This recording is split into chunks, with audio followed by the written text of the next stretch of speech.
Not easy to do with one hand. You need them both to do this job. It's a fun one. You need to lock the tabs in the correct grooves, and then you can go ahead and loosen the duff. Yeah, we're taking the duff out quickly. That's what we're doing.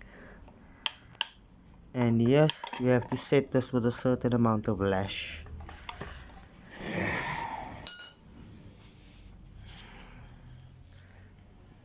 You're always gonna have a problem if it's your first rodeo, nah? Then you'll always have a lot to say because you've never done it before, right? Don't worry, we understand you are scared. It's normal.